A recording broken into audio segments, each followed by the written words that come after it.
Salut, ici Pascal Auger, journaliste conférencier pour Québec-Compostelle qui est préparé, informé et inspiré pour aller marcher sur les circuits québécois, encore les chemins de Compostelle. Bienvenue à notre rando-rencontre pour aujourd'hui avec invité spécial. Il s'agit de Patrick Auger. Aucun lien de parenté avec celui qui vous parle présentement, mais Patrick, c'est la deuxième fois qu'on l'a comme invité parce qu'il a vécu quelque chose de particulier récemment et on va justement s'en jaser dans les prochaines minutes. Donc, rando-rencontre que vous regardez soit en direct sur Facebook au profil Pascal Auger chaque lundi à compter de 12h15 ou encore en redifféré sur Facebook, sur la chaîne YouTube ou encore même à la radio. Et on échange sur différents sujets sur la randonnée. On parle information, préparation, également matériel et puis les chemins. On parle autant des circuits québécois que des chemins de Compostelle et du chemin du Québec, 1200 km entre Montréal et puis le phare de Cap-Gaspé. Également, on répond à vos questions. Si vous en avez, comme d'habitude, on vous invite à nous les envoyer soit par courriel ou encore par Facebook ou par Messenger. Et pour débuter, notre invité. On lui a parlé il y a quelques semaines avant qu'il parte de son voyage, puis j'y avais dit que j'aimerais ça qu'on se rencontre pour faire un peu un bilan de son voyage. Patrick Auger qui est là. Salut Patrick! Salut! Encore une fois, pour les gens, on n'a aucun lien de parenté. Puis juste pour bien te présenter, pour ceux peut-être qui n'avaient pas vu auparavant, Patrick, tu es surtout un marcheur de rando autonomie. Tu fais beaucoup de forêts, de montagnes. Tu as fait la folie de faire l'Appalachian Trail au complet. On peut-tu dire au complet? Au complet. Ouais, hein? Oui, au complet. T'as-tu fait la version québécoise? Je ne m'en rappelle plus, là. Non, je n'ai pas fait la portion OK. québécoise. Donc, tu as marché quand même 5 mois sur la Appalachian Trail. Ça, c'était l'an passé.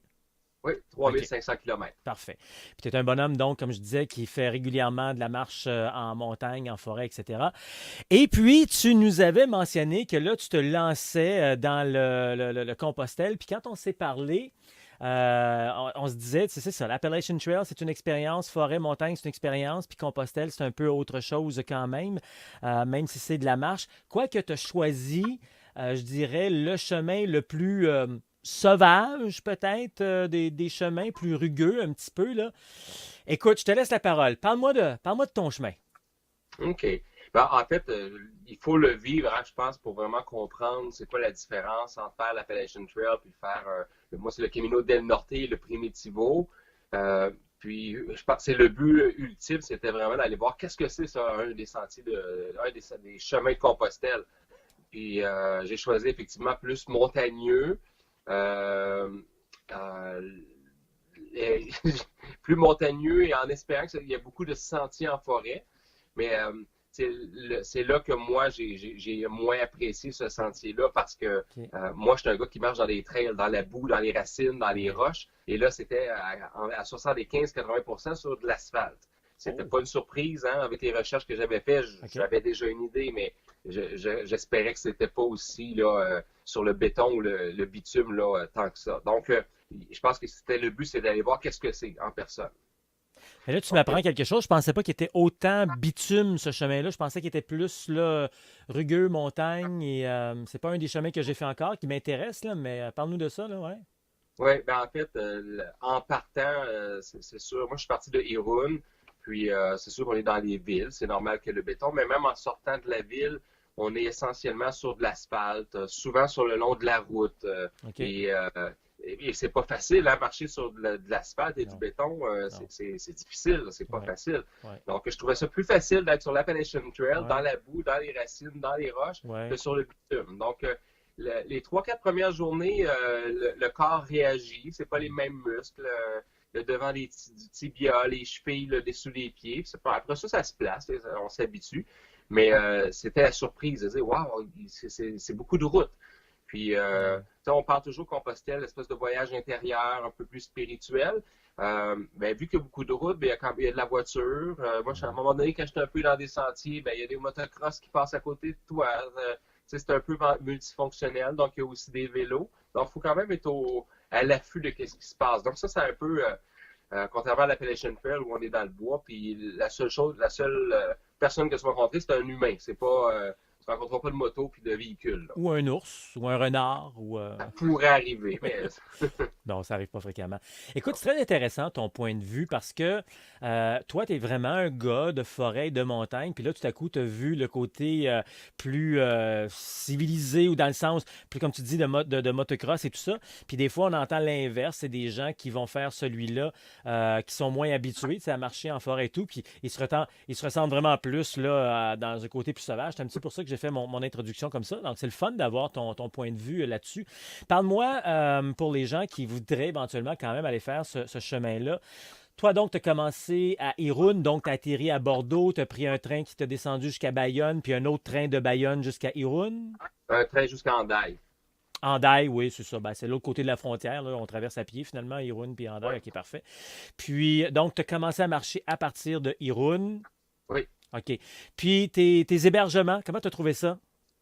Ça, il n'y avait vraiment aucun problème. OK. En fait, c'est assez commercial quand même. Il y a de plus en plus de monde qui prennent ce chemin-là, hein, justement pour la recherche un peu plus de solitude.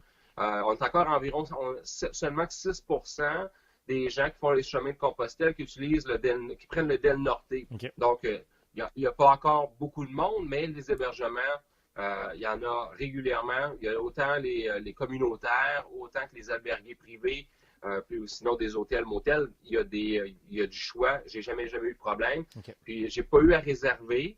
Puis je voulais pas embarquer dans ça non plus parce que là je voyais que plus j'approchais du sentier, du chemin français, plus je voyais que les gens stressaient. Ah ben je vais réserver mes auberges puis tout Hmm. ça. Puis je voulais garder le côté spontané aussi de dire ben s'il n'y a pas de place, je continuerai à marcher. Puis quand je suis tanné de marcher, ben je vais trouver un endroit Ouais. pour loger là. Ouais, en général, en Espagne, on réserve pas. Surtout en France, là, on réserve, mais en Espagne, on réserve pas. Puis dis-moi, les coûts, donc, pour tes hébergements, est-ce que c'était style albergué, dortoir ou... Oui, albergué dortoir. OK. À l'occasion, j'ai pris des albergués avec une chambre privée, Ouais. 2 ou 3 fois seulement.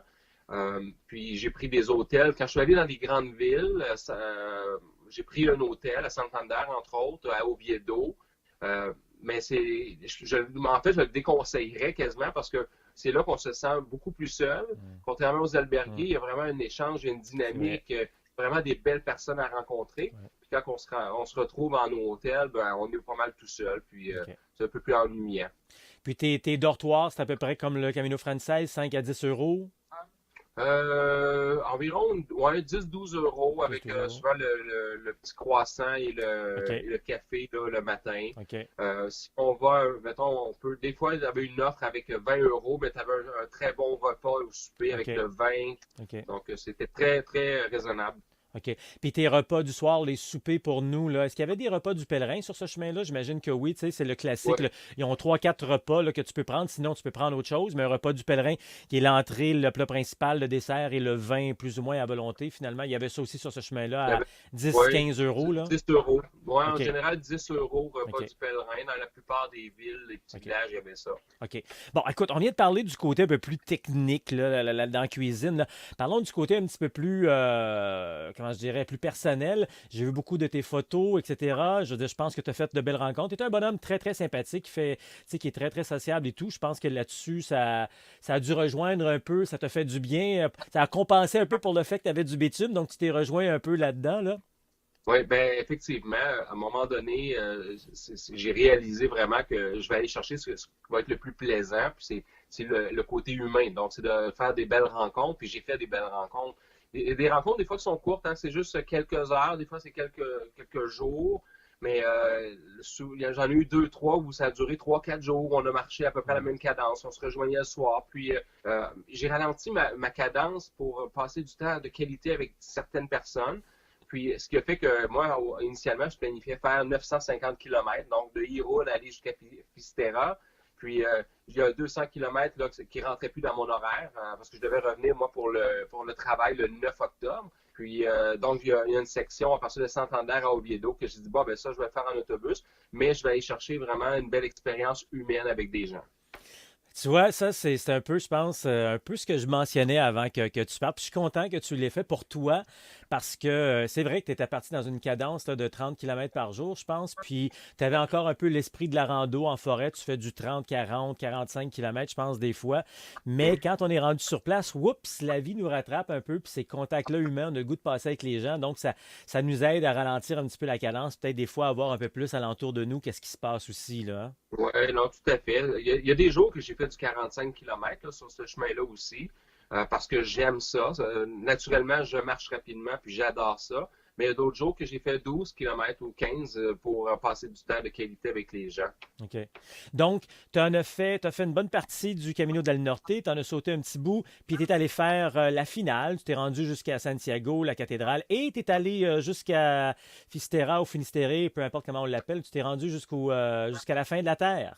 Oui, oui, tout à fait. Puis c'est vraiment, tout le long du chemin, les gens se posaient la question, est-ce que je vais vers Pistera, est-ce que je vais à Muxia, lequel choisir? Mm. Puis finalement, je pense qu'il faut faire les deux, parce que Ouais, c'est pas la même expérience. Les deux ne sont pas la même exactement. expérience.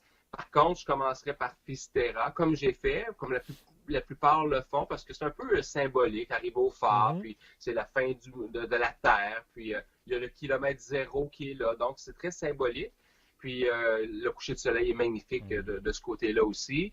Puis ensuite, la journée suivante, c'est un 30 km pour aller à Mhm. Muxia. Puis ça aussi, c'est magnifique comme endroit. C'est beaucoup moins touristique, Mhm. moins populaire, beaucoup plus calme. Donc, c'est super agréable comme endroit. Là. Comme finale pour aller passer la dernière journée, là, bien boucler la boucle, c'est super, super choix Muxia. Je me rappelais pas que tu avais fait les deux. Je me rappelais que tu avais fait là, la fin de la Terre, mais je me rappelais pas que tu avais fait Mouchia. Puis c'est là que tu as terminé, toi.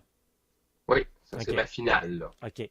OK. T'es pas revenu à pied vers Santiago, qui est une autre expérience également, là, mais là, à un moment donné, il y a des limites dans le Non, temps et non, tout, là. là, en fait, j'ai réussi à déplacer mon vol d'une journée pour gagner une journée de plus en Espagne. OK. Et pas, je suis revenu la veille de la fête qu'il y avait là, le 7, le 8 octobre. Puis le Ouais. lendemain, je travaillais déjà. Donc, non, j'avais plus de temps. Oh! J'avais plus de temps. Et t'es revenu pour travailler le lendemain. Ça, c'est tough. Ah, mais dis-moi quelque chose. Tu t'apportes un bon point là, que des fois, on pense pas nécessairement à faire, mais ça t'est arrivé. Fait que je veux apporter ce point-là. Toi, tu as déplacé ton vol. Comment Ouais. ça a fonctionné? Ça a l'air banal comme ça, mais souvent, on pose la question, est-ce que tu avais une espèce de billet ouvert ou est-ce que vraiment tu as payé une pénalité pour changer? Comment ça marche, ça? Oui, ben en fait, ça, c'est important d'y penser avant de partir Mhm. parce que tu peux prévoir dans ton forfait, tu as différents. Moi, c'était avec Air Transat. Dans Air Transat, tu as une possibilité d'avoir, OK, si jamais tu veux changer ta date ou changer de lieu de départ, parce que j'ai aussi changé mon lieu de départ de là-bas. Là, je devais originalement partir de Lisbonne. Là, OK. je suis parti de Porto à plus tôt. OK. Donc, ça, c'est dans ton prix original. Tu payes un peu plus pour ça, mais tu vas avoir la possibilité de faire ce changement-là. OK. Puis là, tu paies la différence là, de forfait, là, juste de déplacement de région OK. entre les deux. Donc, ça m'a coûté 150 dollars pour déplacer la OK. ville de départ et pour changer la date. OK. Donc, pour les non-initiés, tu es arrivé à Muxia, qui est vraiment à l'extrémité. Tu as pris un autobus pour revenir à Santiago. Puis de Santiago, tu es descendu à Porto. Comment? En autobus ou en train? Autobus aussi. Oui, OK. OK. oui, très facile. C'est environ 3 heures et demie d'autobus jusqu'à OK. Porto. Parfait. Excellent. Puis là, à Porto, ce qui est le fun aussi, c'est que l'autobus va te laisser à l'aéroport. Ah, OK. Donc, Ah, tu cool. n'as pas besoin de prendre de taxi. Tu peux aller en ville aussi, là, mais tu peux aller directement à l'aéroport. OK. Dis-moi en terminant, je comprends, je t'entends que tu as eu une certaine déception pour ce chemin-là. Est-ce que tu serais prêt à retourner, traiter un autre chemin ou comment tu vis donc cette expérience-là? Ou vraiment, toi, tu dis, puis c'est correct, il n'y a pas de mauvaise réponse. Tu dis non, moi, je suis un gars plus de Appalachian Trail, West Coast Trail, peu importe, là, ça, c'est plus ma patente. Oui. Ben, là, tu sais, je suis pas déçu de l'expérience parce que c'est vraiment super enrichissant. Puis, j'ai des moments incroyables. Donc, c'est un bagage de plus que j'ai avec moi maintenant. Donc, pas de déception. Évidemment, moi, je suis un gars de forêt. Je suis C'est plus ça. dans la nature. Donc, c'est sûr que demain, j'irai pas. Mais ça ne veut pas dire que dans 10 ans, je ne serai pas. Ben, je pense que je vais aller en essayer un autre. Tu sais, OK. je ne ferme pas la porte. OK. Mais c'est sûr que dans les prochains mois, ben, l'aventure est plus en forêt, là, vraiment OK. plus rude un peu. Là, sérieusement, tu dis dans les prochains mois, tu marches-tu quand même en plein hiver, quand même, dans des forêts ou dans des montagnes? Oui, oui, oui, tout à fait. OK. Raquettes et crampons, puis OK. en fait, montagne quand même. Oui, OK, oui. OK, parfait. Mais pas nécessairement une randonnée là, de plusieurs jours, là, une journée plus, là. Ouais, ça peut être ça pourrait être 2, 3 jours OK. aussi, mais ça pourrait être de la longue randonnée aussi. On peut le faire. Moi, je le ferai pas cette année, mais ça peut être dans les plans de faire des randonnées plus longues là, en hiver. Ah, écoute, ça n'a pas tout à fait rapport, mais veux pas, j'ai une question. Est-ce qu'il y a des Ouais. gens qui marchent la Appalachian Trail en hiver? Il y en a déjà eu. On n'en OK. a pas beaucoup. Il y en a qui vont partir en janvier puis en février. Donc, OK.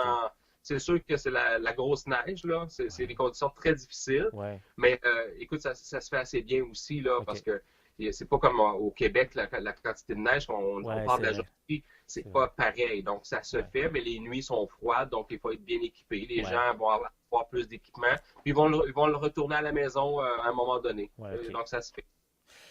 En terminant, c'est quoi ton prochain gros projet de randonnée? Parce que aller partir, comme tu dis, là, une journée ou deux en forêt, ça pour toi, c'est rien, là. Je veux dire, c'est quoi ton prochain projet? Je veux dire, tu as des rêves de West Coast Trail peut-être? Ou je sais pas, qu'est-ce qui est sur ton plateau, là? J'ai différents projets personnels en cours, puis je m'implique maintenant beaucoup avec le Centras Canada, puis avec des organismes comme Rando Québec pour promouvoir justement le Centras. Et je maintiens les sentiers ici au Québec. Donc, pour l'instant, je me concentre sur ces projets-là, informer les gens au niveau de qu'est-ce que le Centras, les randonnées avec une conscience un peu plus environnementale, prendre soin de nos sentiers. OK, parfait, génial. Patrick, merci beaucoup encore une fois de ta générosité, de ton temps. Puis, tu sais, dans le fond, tout ça ben, aide aussi les gens, hein. Ben, un peu comme tu viens de dire, de sensibiliser les gens. On leur donne l'information autant pour marcher ici qu'à l'extérieur, puis ils voient ton expérience. Puis, ça, c'est bien le fun. Fait que, ben, merci beaucoup encore une fois, Patrick. Donc, plaisir. Merci beaucoup, Pascal. Allons-y maintenant, répondons à vos questions. On va voir l'horaire également des activités dans les prochaines minutes. On va regarder tout ce qui se passe sur place ou encore sur les différents ateliers qui se donnent en ligne. Donc, peu importe où vous êtes à travers la francophonie, à travers le monde, vous pourrez suivre également les activités. Allons-y, tout d'abord, on va regarder donc vos différentes questions. Entre autres, cette semaine, on m'a contacté pour me parler d'un vœu, d'un souhait qu'on avait à faire un chemin, un circuit à travers le Québec. Et puis, on me demandait si c'était possible de le faire à 67 ans. Une dame qui m'a appelé pour me demander ça. Et ça me fait tellement plaisir quand vous me posez ce genre de questions-là. Ma première question, elle est très, très simple. Est-ce que vous êtes en forme physiquement? Est-ce que vous avez un problème chronique de santé? Hein, ça commence par là. Si vous n'êtes pas certain, bien, vous allez voir un médecin. Sinon, si vous êtes généralement en forme, cette dame-là me disait qu'elle marchait régulièrement également. Alors, il n'y en a pas de problème. Il n'y en a vraiment pas de problème. Je prends toujours comme exemple notre fabuleuse Pierrette qui a marché l'été dernier 2000 km à partir des chutes Niagara jusqu'à Carleton-sur-Mer en 2 mois. Et un peu plus de 2 mois, je pense même. Et puis, Pierrette qui a 67 ans. Et puis, elle a fait d'autres randonnées également pendant l'été. Mais il faut dire qu'évidemment, Pierrette, elle est en forme. Donc, il faut juste avoir un minimum de préparation. Inquiétez-vous pas, on fera faire des push-ups ou des sit-ups, des trucs comme ça. Mais il faut quand même réveiller et préparer un peu son corps. C'est le genre de trucs qu'on fait justement dans nos formations, dans nos préparations pour bien se préparer. Donc oui, 67 ans, 47 ans, 22 ans, c'est possible de marcher et de vivre cette belle aventure-là. Autre truc également, bien, souvent on me pose des questions sur l'équipement. Cette semaine, je veux vous parler de chandail. Grosso modo, ce que je vais vous dire sur les chandails pour aller faire de la randonnée, ça vous en prend deux. Oui, pas plus. Deux chandails pour faire votre randonnée.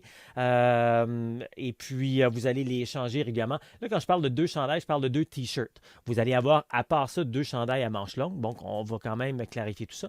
Mais deux t-shirts à manches courtes pour faire votre randonnée et deux à manches longues. Idéalement, un peu plus chaud à manches longues puis un peu plus léger. Parce que souvent, l'été, quand on le fait notre randonnée ou l'été ou en tout cas peu importe quand, on va peut-être vouloir se protéger du soleil avec un manche longue et l'idéal, c'est d'en avoir un plus léger et un plus chaud. Ces chandails-là, souvent, on me pose la question, est-ce que c'est important d'avoir du mérino? J'avoue que c'est l'idéal d'avoir du mérino. C'est antibactérien, c'est anti-odeur, ça sèche rapidement, ça se lave bien. Pas besoin même de le laver à tous les jours parce que justement, comme je viens de mentionner, c'est anti-odeur. C'est vraiment le top du top. Et quand on veut s'offrir par contre du mérino, il faut savoir qu'un bon chandail, un bon t-shirt manche courte en mérino, c'est environ 100 $ et un chandail à manches longues, ben là, on commence dans les 150, ça peut facilement même aller dans les 200 $. Donc, ça dépend de votre budget.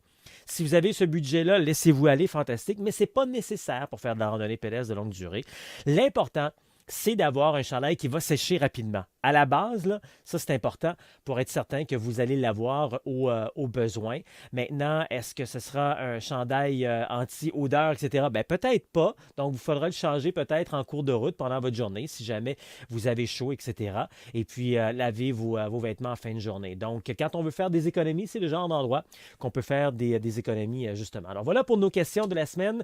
On parle autant de possibilités physiques que d'équipement. Et c'est le genre de truc qu'on regarde en détail à travers les formations que l'on donne, les ateliers pour bien vous préparer. Regardons justement ce qui se passe pour les différents ateliers. Bien, sachez qu'on donne des conférences un peu partout à travers le Québec. Regardez l'horaire pour voir si on est dans votre secteur sur place. Sinon, ben, c'est pas un problème. On donne justement des ateliers en ligne. Alors, peu importe où on est à travers le Québec, je dis le Québec parce qu'on est basé au Québec, mais ça peut être à travers la francophonie mondiale, évidemment. Avec Internet maintenant, ben, la planète elle est de plus en plus petite. Donc, on donne 6 ateliers par mois. Et quand je dis 6 ateliers, ben, c'est autant de la préparation que de la formation. Il y a 2 choses très différentes là-dedans. Dans la préparation, ben, on prend le temps de vous expliquer les différents circuits québécois qui existent. Il y en a maintenant une vingtaine. Ils sont divisés en 3 catégories. On parle entre autres de rando autonomie. On parle également de rando tourisme. Et puis, on parle de rando communautaire, qui est plus de style Compostelle. On se promène d'une communauté à l'autre. Donc, c'est beaucoup ça qui existe à travers le Québec présentement. Il y a différents coûts rattachés, différentes formules, différentes particularités de chacun. Donc, on vous explique vraiment la différence de ces circuits qui existent à travers le Québec et que vous allez peut-être même pouvoir faire le lien avec peut-être des circuits qui existent dans votre secteur si vous n'êtes pas au Québec, si vous êtes à l'extérieur, justement. Donc, on fait le tour là-dessus. Mais pour expliquer justement tout ça, bien, on commence avec la base. La base, c'est Compostelle. Il existe plusieurs circuits de ce type-là à travers le Québec et ailleurs à travers le monde, qui ont été fortement influencés justement avec Compostelle. Donc, on va vous expliquer les Compostelle, ça vient d'où? Comment ça marche, où on dort, où on mange, etc. Donc, on part vraiment avec la base pour vous expliquer c'est quoi Compostelle. Et ben, on vous explique aussi le chemin du Québec, 1200 km entre Montréal et le phare de Cap-Gaspé.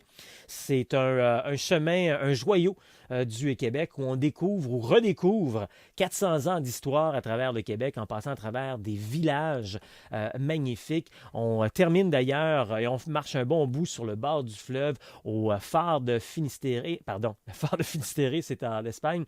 Et pour le Québec, c'est le phare de Cap-Gaspé.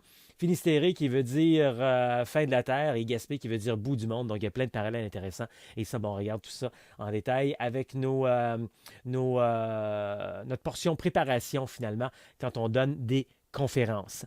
À part ça, ben, on a ce qu'on appelle la formation, c'est-à-dire quel genre de matériel on doit avoir quand on fait une randonnée pédestre de longue durée. Surtout, qu'est-ce qu'on ne doit pas avoir, qu'est-ce qu'on doit éviter d'acheter, qu'est-ce qu'on ne veut pas gaspiller, mettre de l'argent et arriver à sa randonnée puis en avoir trop, un trop gros sac, trop de matériel et là on se débarrasse des choses, on jette des choses, on donne des choses, on renvoie des choses à la maison. Ça coûte de l'argent tout ça. Donc vous avez gaspillé de l'argent pour acheter ces choses que vous n'allez pas vous servir puis en plus vous les donnez, vous les jetez ou vous les renvoyez à la maison. Alors on vous explique exactement. Un sac à dos, quelle grosseur ça doit avoir pour une randonnée pédestre de longue durée de type Compostelle, communautaire? Qu'est-ce qu'on met à l'intérieur? Le poids, justement, à l'intérieur. Donc, on va vous aider probablement même à perdre du poids avec cette formation. Donc, voilà 2 choses qu'on vous offre, c'est-à-dire les conférences pour la préparation et puis la formation technique pour le matériel. Et ça, vous pouvez avoir ça en ligne. Donc, ces ateliers se donnent en ligne 6 fois par mois. Et si ça vous tente de vivre vraiment la totale, en quelque sorte, ben, on regroupe tout ça ensemble et on appelle ça les week-ends de formation rando. La première fin de semaine complète du mois, on donne le tout à Saint-Jean-sur-Richelieu où, en même temps, on va pouvoir les marcher sur le chemin du Québec. Donc, le samedi, on fait vraiment tout le côté théorique, tout ce que je viens de vous mentionner, mais on le fait encore plus en détail. On est en petits groupes, on pose des questions. C'est très interactif. Donc, ça se passe les samedis. On parle de la préparation le matin, donc les chemins, etc. Et en après-midi, on regarde beaucoup plus le côté formation technique avec tout le matériel. Et ça permet vraiment aux gens, en plus, de vivre Compostelle Compostelle, vous vivez comme sur le chemin parce que entre le samedi et le dimanche, ben, vous louez une chambre, un endroit, un petit gîte, justement, un peu comme sur le chemin de Compostelle ou les chemins du Québec, les circuits québécois. Donc, vous allez apprendre un peu à débrouiller et à avoir certains réflexes pour se préparer pour le lendemain. Parce que oui, le lendemain, le dimanche, on s'en va faire un 15 à 25 km sur le chemin du Québec entre Saint-Jean-sur-Richelieu et puis Farnham. Donc, ça peut être un 15 ou un 25 km. C'est vous qui décidez. Si vous avez tente d'en savoir davantage là-dessus, ben, c'est très, très simple. Vous avez juste à aller faire un tour sur le site Internet québeccompostelle.com.